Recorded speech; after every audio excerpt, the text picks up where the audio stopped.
Are you unknowingly burying your podcast in a sea of 150,000 others just because of one simple setting? Most podcasters are making this mistake, and it's costing them chart rankings, visibility, and growth.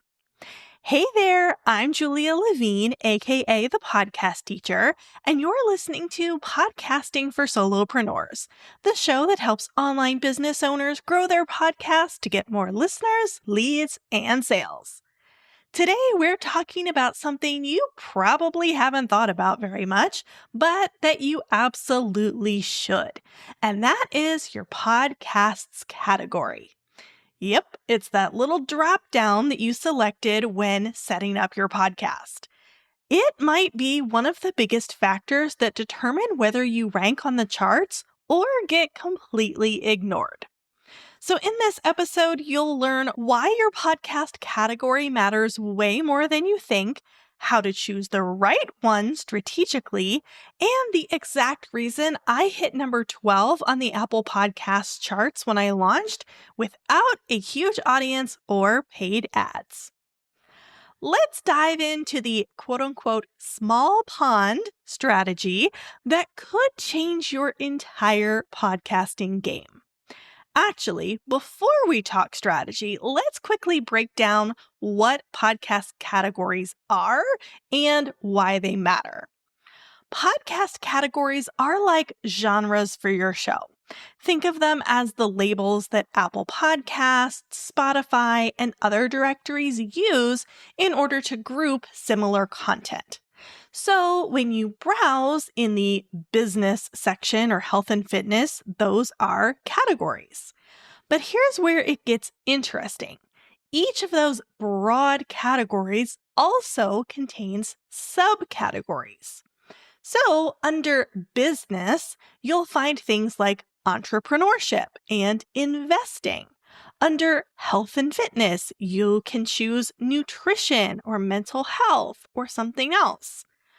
When you first set up your podcast, you choose one or more categories in the back end of your podcast hosting platform, somewhere like Buzzsprout. Most platforms allow you to select up to 3. Apple Podcasts will only accept the first one that you choose, and so this is the most important one. But other directories will take more than one. Most podcasters just pick the most obvious one, choose only one, and move on. That is where they go wrong. Because where your show lands in these categories can directly impact how easily people find you and whether you ever show up in the rankings. And if you're trying to climb the charts, that category choice could make or break your momentum. Here's where most podcasters go wrong, and it's so simple, it's easy to miss. They simply choose a broad category without a second thought. They choose business or health or sports. These are all massive buckets, and that feels logical. It feels safe. But here's the problem. When you choose a huge category, you are competing with hundreds or thousands of other shows. You might be incredible, but now you're a tiny fish in an ocean hoping to be noticed. But what if you didn't have to swim in that ocean? I'm getting a little carried away with the metaphors in this episode, but think of podcast categories like ponds. If you want to rank higher and gain visibility faster, you want to be a big fish in a small pond.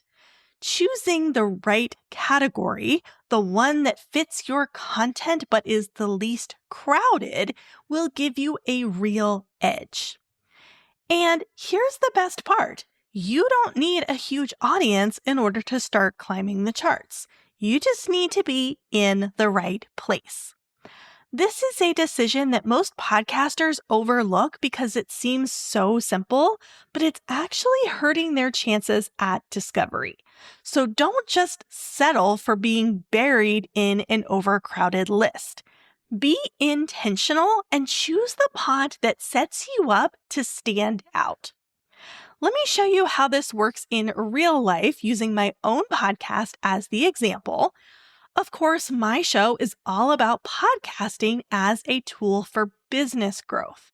Naturally, I could have placed it under the business category. That would have made sense, right?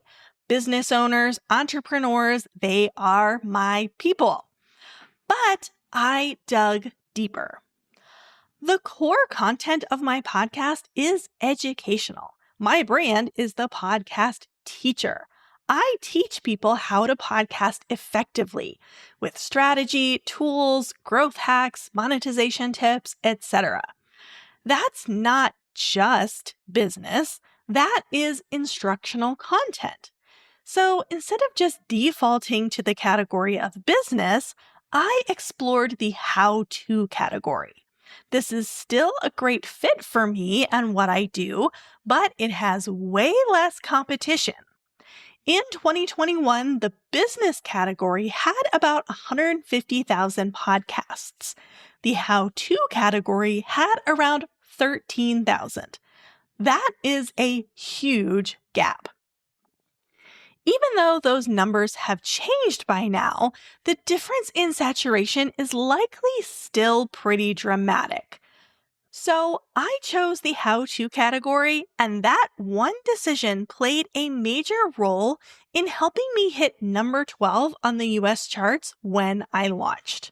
Not because I gamed the system, but because I understood it.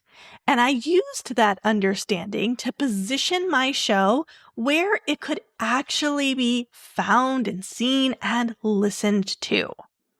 So, how do you choose the right category for your show? Start by doing your research. Take a few minutes to browse the podcast directories and explore the categories that might align with your content. Look at the top shows in each one and ask yourself, does my podcast belong here? Who am I competing with? What kinds of listeners are browsing in this space? There's a great article that I always recommend. It's called The Most Crowded Categories in Apple Podcasts, the April 2021 edition. I'll drop a link for you in the description.